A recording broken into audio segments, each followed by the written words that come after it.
Hello boys and girls, it's Miss Tolly and I am back reading the Penderwicks.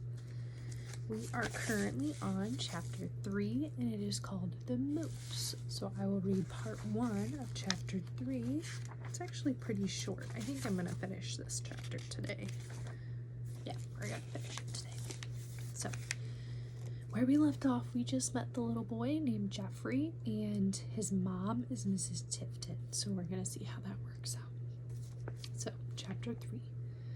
It was Battie's bedtime. She had taken a bath, brushed her teeth, and put on her mermaid pajamas. And now she was standing in the middle of her Arundel bedroom, looking around. The butterfly wings were hanging on the closet doorknob, ready for morning. Her favorite picture of Hound, the one that her father had framed, was on the little white dresser by the window. Rosalind had put Battie's special unicorn blanket on the bed, and Sedgwick the horse, Funty the blue elephant, Ursula the bear, and Fred, the other bear, were sitting on the pillow. It was an okay bedroom, Battie decided, not as safe and cozy as her room at home, but at least the closet had that secret passage into Rosalind's room. Nothing scary could hide in a closet like that, not with Rosalind right there. Rosalind would be along in a minute to tell Battie a story. She came every night, just as every night Daddy came after the story to tuck Battie in and kiss her goodnight. Battie thought that she'd like the story tonight to be about her mother. She had heard Rosalind's stories about Mrs. Penderwick many times, but that didn't make them any less wonderful, especially when the only place to go to sleep afterward was a strange and unfamiliar bed. Battie sat on the edge of the bed and bounced. It felt all right, she guessed. She wouldn't mind so much about it being strange if Hound could sleep with her if Rosalind was going to be in the room next door right away. But Hound was never allowed to sleep in the bedrooms because he insisted on licking faces in the middle of the night. And Rosalind wouldn't be going to her room for a while because Skye had called for a moops at 8 o'clock. A moops was a meeting of older Penderwick sisters. Rosalind, Skye, and Jane called it moops to keep Mr. Penderwick from knowing what they were talking about. Battie wasn't supposed to know either, but she knew about mops, which was a meeting of Penderwick sisters, because she was always invited to them. And moops had only one more letter. Skye had spelled it out. M-O-O-P-S, as though that would keep Battie from knowing what it was. Battie swung her feet back and forth and wished Skye didn't always leave her out of things. The door to Battie's bedroom swung open and Hound slipped through, his tail wagging wildly. "Hound!" cried Battie. "How did you get up here?" There was no time for talk. Rosalind would be along soon. Battie shoved Hound into the closet and shut the door behind him. Later, she would let him out and they would hold their own meeting and not invite anyone else. Battie jumped back onto the bed to wait for Rosalind. But when someone came in through her bedroom door a minute later, it wasn't Rosalind. It was Hound all over again, looking pleased with himself. "Hound!" cried Battie again, but this time with despair. He must have taken the secret passage and come all the way around. She dashed into the closet, shut the door into Rosalind's room, and was trying to drag Hound back into hiding when Rosalind arrived. "It's all right," said Rosalind. "Daddy's letting Hound stay up here with you for a special treat. We thought you might be worried about sleeping alone in a new room." "I'm not worried. Just remember, he's not allowed on the bed." "Okay," Battie said, and let go of Hound. He ran across the room and jumped onto the bed. Rosalind pushed him back to the floor and asked Battie, "Have you picked your story yet?" Battie slid in between the sheets. The bed suddenly seemed more welcoming now that Hound was going to be there all night. "Tell me how Mommy gave me my name." Rosalind would rather have told a different story, one from where Mrs. Penderwick was younger and not so close to dying, but she knew this was one of Battie's favorites. After all, there were so few stories about Battie and her mother together. Rosalind sat on the bed next to Battie and began. "Right after you were born, Daddy and I visited you and Mommy in the hospital." "But Skye and Jane weren't there," said Battie with great satisfaction. "Right. Aunt Claire was staying with us to help out, and Skye and Jane were home with her. Mommy was sitting up on the hospital bed and wearing a beautiful blue robe and cuddling you in her arms. Daddy asked, 'What should we name her, darling?' And Mommy said, 'Name her after me.' Then Daddy got sad." "That's right, Daddy got sad and said there could only ever be one Elizabeth for him. So Mommy said, 'Then name her Elizabeth, but call her Battie. I think she has a sense of humor.' And then I smiled. And Mommy said, 'You see, Martin, she's smiling. She likes it, don't you, Battie?' And she kissed you and you smiled again. Then 2 weeks later, Mommy died from cancer, and I came home from the hospital." Yes, Rosalind turned her head away so that Battie couldn't see the sadness in her face. and you called me beautiful baby Batty, and Sky and Jane called me Banana Batty. And we all lived happily ever after. Now, go to sleep. Daddy will be up in a minute." Rosalind finished. She straightened Betty's covers, kissed her forehead, and turned out the room light.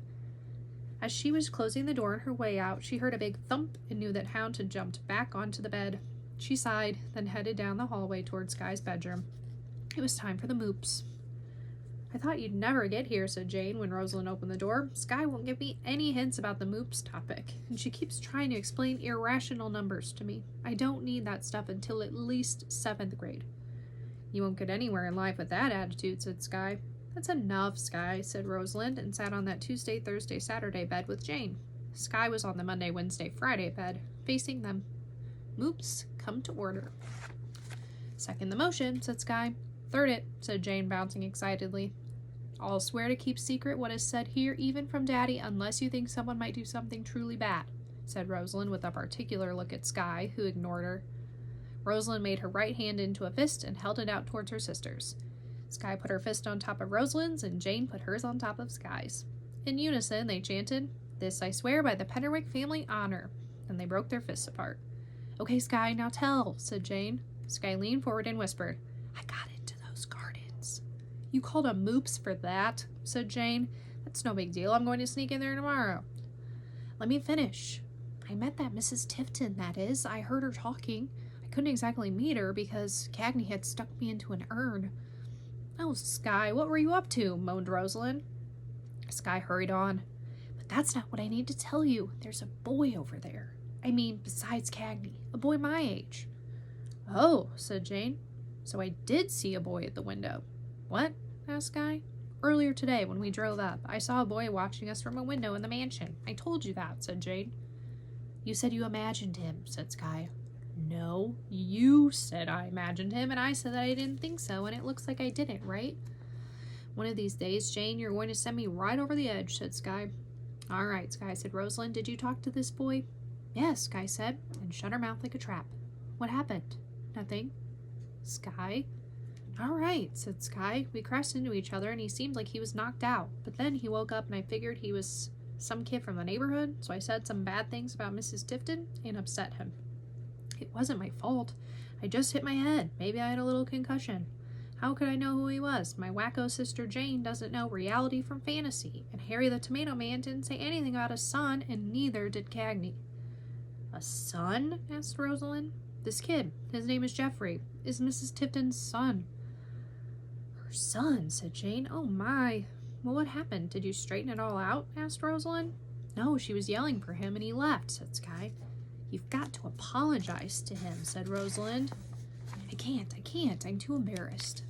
"Then one of us has to apologize for you, for the family honor." "Oh, no, you won't."